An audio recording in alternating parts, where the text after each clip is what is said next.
leave the world around us. They don't need to know. Come find me where.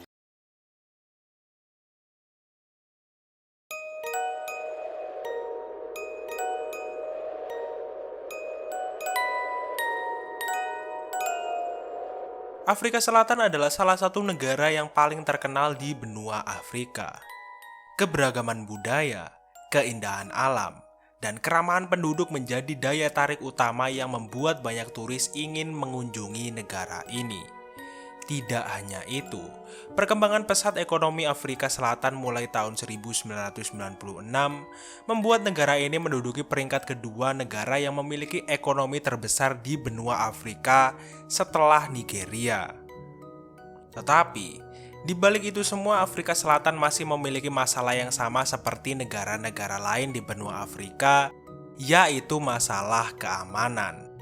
Dan salah satu contoh kasus yang diakibatkan kurangnya keamanan di negara ini adalah kasus Hannah Cornelius. Hannah Cornelius lahir dari pasangan suami istri Willem dan Anna Cornelius pada tanggal 12 Februari tahun 1996. Anna tumbuh besar di dalam keluarga yang berpendidikan. Ayahnya Willem adalah seorang hakim terpercaya di beberapa kota di Afrika Selatan, dan ibunya Anna adalah seorang pengacara. 3 tahun setelah Hannah lahir, Willem dan Anna melahirkan seorang putra yang tidak bisa kita sebutkan namanya. Hannah sangat menyayangi adiknya. Dia selalu menjadi orang pertama yang menolong adiknya ketika adiknya mengalami masa sulit. Di sekolahnya, Hannah dikenal sebagai siswi yang pintar dan periang. Tidak hanya itu, Hannah juga mempunyai kemahiran di bidang seni, di mana dia sangat mahir bermain seni peran dan piano. Ya, pokoknya Hannah ini adalah gadis yang perfect banget. Selain cantik dan baik, Hannah juga mahir di bidang kesenian, dan terlebih lagi dia juga sayang keluarga. Setelah lulus SMA dengan nilai yang meyakinkan, Hannah melanjutkan pendidikannya dengan mengambil jurusan Humanity di Universitas Stellenbosch, Afrika Selatan. Alasannya mengambil jurusan ini karena dia merasa ingin lebih memahami lingkungan dan orang-orang di sekitarnya. Pada tahun 2015, Hannah memulai gelar sarjananya di Universitas Stellenbosch. Meskipun dia tinggal di dekat asrama wanita, Hannah masih membutuhkan kendaraan untuk dipakai ke kampus. Alhasil, neneknya memberikan Hannah mobil Golf Volkswagen City miliknya yang sudah tidak dia pakai. Di sela-sela kelasnya, Hannah mendedikasikan waktu luangnya untuk menjadi sukarelawan di Swaka Hewan dan Air Mata di kota Cape Town. Seperti yang sudah aku sebutkan tadi, bahwa Hannah adalah gadis penyayang, baik, dan peduli kepada lingkungan sekitarnya. Dan berbagai sifat positif Hannah ini membuat dirinya tidak kesulitan mendapatkan banyak teman. Terlebih lagi, sifatnya yang suka membantu dan selalu menjaga komunikasi kepada orang-orang di sekitarnya membuat orang-orang sangat menyayangi Hannah. Di tahun keduanya, Hannah bertemu dengan seorang laki-laki bernama Cheslin Marsh. Marsh adalah seorang mahasiswa pintar jurusan teologi di kampus yang sama dengan Hannah. Berbagai kesamaan minat Hannah dan Marsh membuat mereka menjadi sahabat yang tidak terpisahkan. Dari waktu ke waktu hubungan persahabatan Hannah dan Marsh menjadi semakin kuat. Hannah selalu membantu Marsh ketika dia kesusahan belajar, dan Marsh juga melakukan hal yang sama kepada Hannah. Tetapi, tidak ada yang menyangka bahwa persahabatan mereka akan berakhir dengan cara yang paling mengerikan.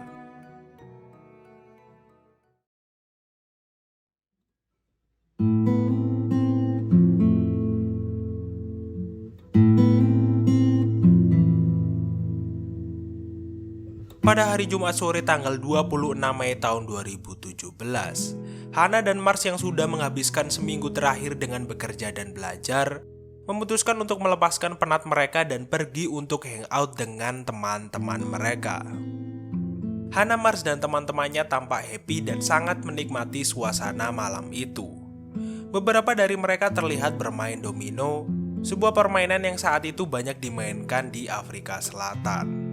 Malam itu dipenuhi dengan tawa dan senda gurau. Tidak terasa waktu berjalan cukup cepat dan hari sudah berganti. Hana yang menyadari bahwa jam malamnya sudah lewat, akhirnya memutuskan untuk pulang terlebih dahulu. Mars yang mengetahui kalau jalanan Stellenbosch adalah area yang berbahaya di malam hari terutama bagi wanita, memutuskan untuk mengantarkan Hana pulang. Singkat cerita, mereka berdua sampai di rumah Hana tanpa ada kendala atau gangguan sama sekali. Mars yang merasa tugasnya sudah selesai, langsung pamit pulang kepada Hana. Tetapi, Hana yang tidak tega membiarkan sahabatnya itu jalan sendirian di tengah kegelapan, menawarkan Mars untuk mengantarnya pulang menggunakan mobilnya. Awalnya, Mars menolak dan mengatakan bahwa dia akan pulang menggunakan skateboardnya, dan dia juga mengatakan kalau Hana gak usah khawatir karena dia baik-baik saja. Tetapi, Mars akhirnya dengan terpaksa menerima ajakan Hana karena sahabatnya itu terus saja bersikeras ingin mengantarnya pulang. Dan yang membuatnya lebih yakin lagi ketika Hana mengatakan kepadanya bahwa pulang menggunakan mobil lebih cepat dan lebih aman daripada menggunakan skateboard. Pada jam 3.23 dini hari Sabtu tanggal 27 Mei tahun 2017, mobil yang ditumpangi Hana dan Mars terlihat berhenti di sebelah parkiran mobil di dekat rumah Mars. Saat itu, Mars dan Hana ngobrol-ngobrol sedikit sebelum Mars turun dari mobil Hana dan pulang. Saat mereka berdua keasikan ngobrol, mereka tidak sadar bahwa ada 4 orang laki-laki yang mengawasi mereka sambil berjalan melewati mereka. 4 laki-laki itu kelihatan beberapa kali mondar-mandir di sekitar mobil Hana. Dan setelah beberapa kali mondar-mandir, kumpulan laki-laki aneh itu terlihat mendekati mobil Hana secara diam-diam. Ketika mereka sudah cukup dekat, mereka kemudian menggedor-gedor pintu mobil Hana dan berusaha untuk membuka paksa mobil itu. Dan ketika mereka berempat berhasil membuka paksa pintu penumpang mobil itu, mereka langsung mengarahkan obeng dan pisau lipat ke arah Hana dan Mars. Situasi saat itu menjadi semakin intens ketika 4 pria aneh itu memaksa masuk ke dalam mobil Hana. Setelah berhasil masuk paksa ke dalam mobil itu, anehnya salah satu dari 4 pria itu terlihat keluar dan pergi begitu saja meninggalkan mobil Hana. Pria itu bernama Julius. Julius yang merasa bahwa tugasnya untuk memata-matai mobil yang ditumpangi Hana dan Mars sudah selesai, memutuskan untuk pergi dan memilih untuk tidak terlibat lebih jauh. Sementara itu, Hana yang duduk di kursi depan dihimpit oleh 2 pria yaitu Vernon Whitboy dan Geraldo Parson. Dan di kursi belakang Mars dipiting oleh Eben van den Berg. Dalam keadaan ini, Hana dan Mars benar-benar tidak mempunyai pilihan selain menuruti keinginan 3 pria itu. Toh kalau mereka teriak, reaksi yang diberikan orang-orang yang tinggal di sekitar mereka tidak akan cepat karena kejadian itu terjadi pada pukul 3 pagi.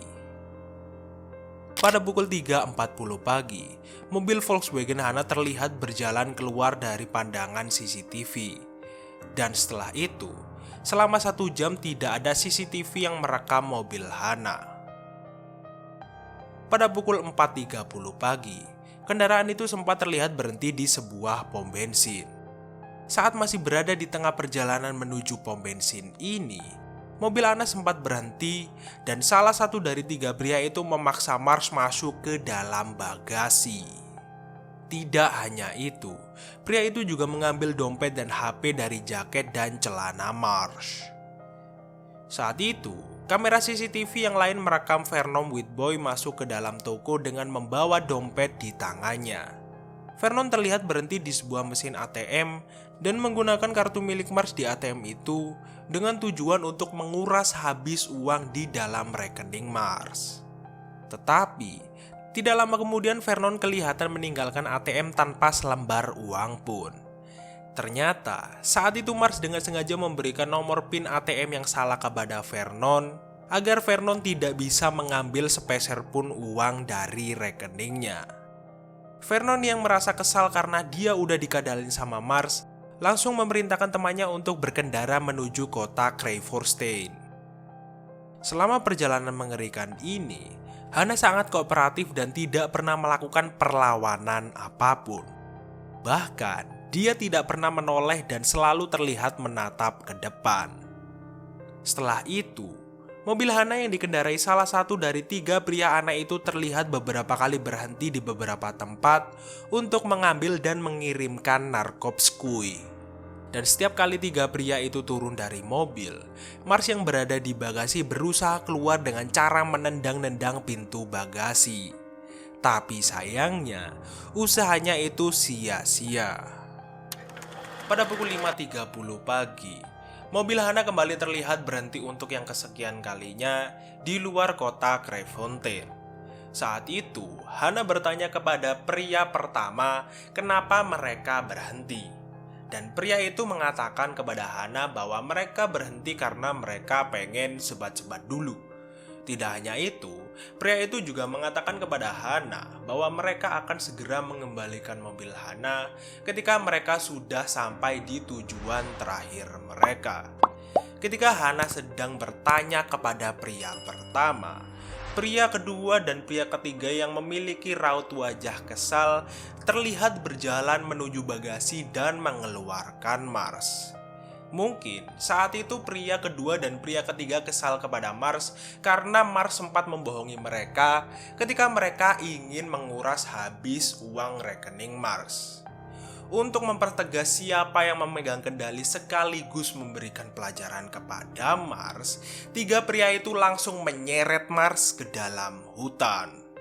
Ketika merasa sudah cukup jauh masuk ke dalam hutan, mereka bertiga langsung memerintahkan Mars untuk berbaring di tanah. Saat itu, Mars sudah memiliki firasat bahwa hidupnya akan berakhir saat itu juga. Dan benar saja, tidak lama setelah berbaring di tanah, 3 pria itu langsung menyikat Mars menggunakan batu bata sampai Mars tidak sadarkan diri. Dan setelah itu, mereka bertiga langsung meninggalkan Mars di tengah hutan sendirian dan kembali masuk ke dalam mobil. Mungkin segala kengerian yang dialami Mars sudah berakhir, tetapi tidak dengan Hana, karena nasib buruknya baru saja dimulai. Setelah 3 pria itu meninggalkan Mars sendirian di tengah hutan, mereka langsung membawa Hana ke tempat paintball yang sudah tidak beroperasi. Dan di sana, mereka langsung memaksa Hana untuk bercocok tanam. Tidak selesai di situ saja. Setelah melakukan hal itu, mereka langsung membawa Hana ke perkebunan anggur. Dan di sana, mereka langsung menyikat Hana menggunakan pisau tepat di lehernya. Seakan merasa tidak puas, 3 pria itu yang menyadari bahwa di dekat mereka ada batu besar langsung mengangkat batu itu bersama-sama dan brek, jatuh tepat di kepala Hana. Dan setelah itu, tanpa rasa bersalah, mereka langsung meninggalkan Hana di kebun anggur itu.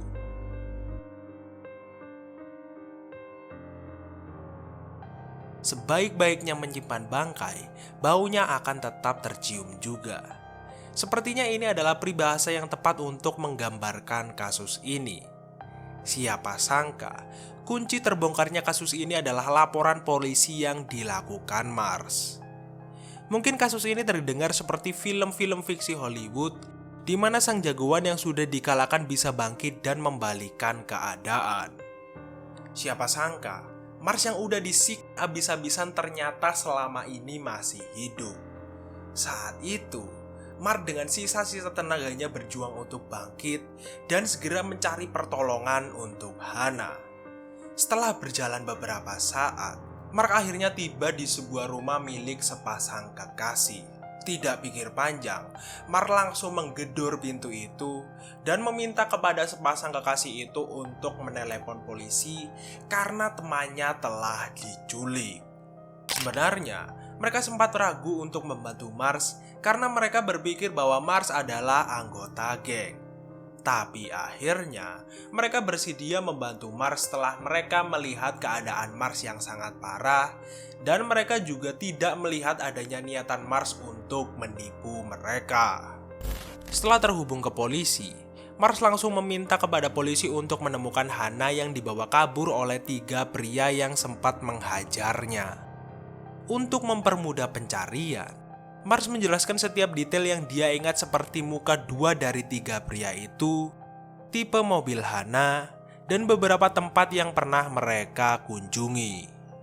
Di sini Mars kelihatan melakukan segala cara untuk membantu polisi mencari Hana. Tetapi semua yang dilakukannya itu sudah terlambat, karena 2 jam sebelumnya, ketika Mars masih belum sadar, polisi telah berhasil menemukan tubuh Hana. Perasaan kedua orang tua Hana pun hancur berkeping-keping setelah mereka mendengar bahwa polisi telah menemukan tubuh putrinya dalam keadaan tidak bernyawa. Di tengah-tengah kehancuran hidup keluarga dan semua orang yang mengenal Hana, polisi melakukan pencarian besar-besaran terhadap orang-orang yang bertanggung jawab atas hilangnya nyawa Hana Cornelius. Saat itu, mereka hanya perlu melacak mobil Hana yang ditumpangi para pelaku itu untuk menangkap mereka. Ketika polisi sedang melacak mobil Hana, mereka mendapati bahwa para pelaku itu beberapa kali menyerang dan menculik wanita. Pertama, Vernon dan kawan-kawan menjambret tas yang berisi dompet dan HP dari seorang wanita yang sedang dalam perjalanan menuju tempat kerjanya di kota Crayfontaine. Yang kedua, mereka menculik seorang wanita pada jam 1 siang dengan tujuan untuk menguras habis isi rekening wanita itu, sama seperti yang mereka lakukan kepada Mars. Di rekaman CCTV ini, terlihat mobil Hana yang berhenti di dekat pom bensin. Seperti yang sudah diperkirakan, di dalam mobil itu terdapat para pelaku dan seorang korban yang duduk di kursi belakang bersama Eben. Tidak lama setelah berhenti di dekat pom bensin, Vernon kelihatan keluar dari mobil dan masuk ke dalam toko dan langsung menuju mesin ATM untuk mengambil uang milik korbannya. Alhasil, dia berhasil menarik uang sebesar 3.000 ren atau sekitar 3 juta rupiah. Untungnya, setelah menguras uang korbannya, Vernon dan kawan-kawan melepaskan korbannya itu dalam keadaan hidup. Setelah mereka puas melakukan berbagai aksinya, Vernon dan Geraldo diturunkan di rumahnya dan mereka masing-masing diberikan upah 100 ren. Dan setelah itu, untuk menghilangkan jejak mereka, Vernon CS menggadaikan mobil Hana kepada siapa saja yang mau membayar mobil itu. Mereka berpikir dengan cara itu mereka bisa mengelabui polisi dan menghilangkan jejak mereka. Tetapi dunia tidak berjalan sesimpel perkiraan mereka. Polisi yang sudah mengantongi jejak mereka kemudian langsung melakukan pencarian secara diam-diam. 1 jam kemudian, polisi yang sedang melakukan penyamaran berhasil menemukan mobil milik Hana yang saat itu dalam keadaan sedang dikendarai beberapa orang. Alhasil, aksi kejar-kejaran antara petugas polisi dan pengendara mobil itu pun tidak terhindarkan. Saat itu, para polisi berhasil menyudutkan mobil Hana sehingga pengemudi masuk ke area perkebunan, yang dimana perkebunan itu memiliki jalan yang tidak bisa diakses mobil. Alhasil, pengendara mobil Hana yang panik pun langsung keluar dari mobil dan langsung lari terbirit-birit yang membuat mereka tanpa sadar lompat ke dalam sungai. Setelah aksi kejar-kejaran itu, polisi akhirnya berhasil menangkap Witboy dan Geraldo.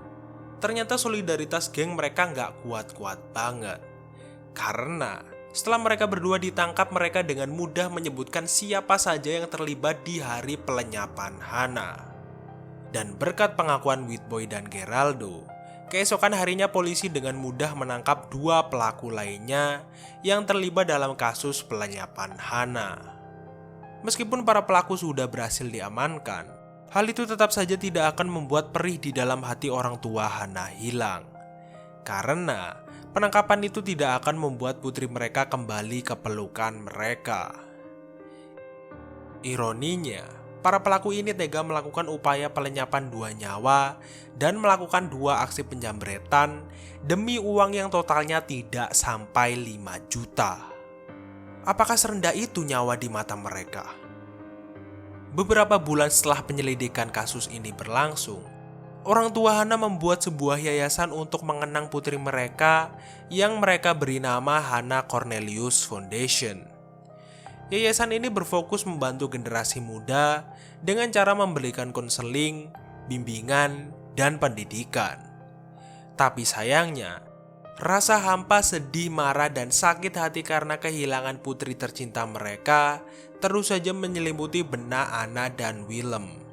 Dan hal ini membuat Anna yang sudah tidak kuat menjalani hari-harinya memutuskan untuk menyerah dan menemui putrinya di akhirat pada bulan Maret tahun 2018, kurang lebih 2 bulan sebelum persidangan kasus pelenyapan putrinya dimulai.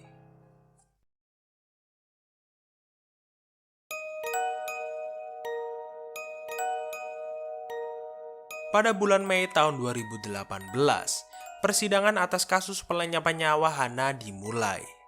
Di dalam kasus ini, Geraldo Parson, Vernon Whitboy, Nashville Julius, dan Eben van Nierber didakwa atas kasus pelenyapan nyawa, penculikan, perampokan, dan pemerkosaan. Meskipun berbagai bukti dan saksi yang terkumpul sudah membuktikan kebersalahan mereka, 4 sekawan ini masih saja mengaku tidak bersalah dan hanya 2 dari 4 pria ini yang mengakui aksinya. Yang lebih asamnya lagi, di dalam persidangan ini, Venon CS kelihatan santai dan tidak merasa bersalah sama sekali. Hal ini bisa dilihat dari beberapa foto ini. Singkat cerita, Geraldo Parson, Vernon Whitboy, dan Eben van Nierber dinyatakan bersalah dan dijatuhi hukuman penjara seumur hidup. Di sisi lain, Nashville Julius yang hanya ikut dalam fase-fase awal aksi ini hanya diberikan hukuman penjara selama 22 tahun. Kalau menurutku, rasa sakit dan kehilangan keluarga Hana tidak akan hilang meskipun 4 orang itu dijatuhi hukuman penjara 3 kehidupan. Tapi setidaknya, dengan jatuhnya hukuman itu masih mencerminkan bahwa sistem keadilan di negara itu masih bekerja. Nah, kalau menurut kalian, apakah hukum yang diterima 4 orang itu sudah adil? Dan kalau nggak adil, apa sih hukuman yang pantas didapatkan 4 orang itu? Tulis pendapat kalian di kolom komentar di bawah ini. Oke lah guys, itu dia pembahasan dari kasus Hana Cornelius. Seperti biasa, jika aku ada salah-salah informasi, kalian bisa mengkoreksinya di kolom komentar di bawah ini. Dan jika kalian mempunyai rekomendasi kasus apa yang ingin dibahas di video selanjutnya, kalian juga bisa menuliskannya di kolom komentar di bawah ini. Oke lah, itu saja untuk Restory kali ini. Rizky Santoso pamit. I'll see you in the next video.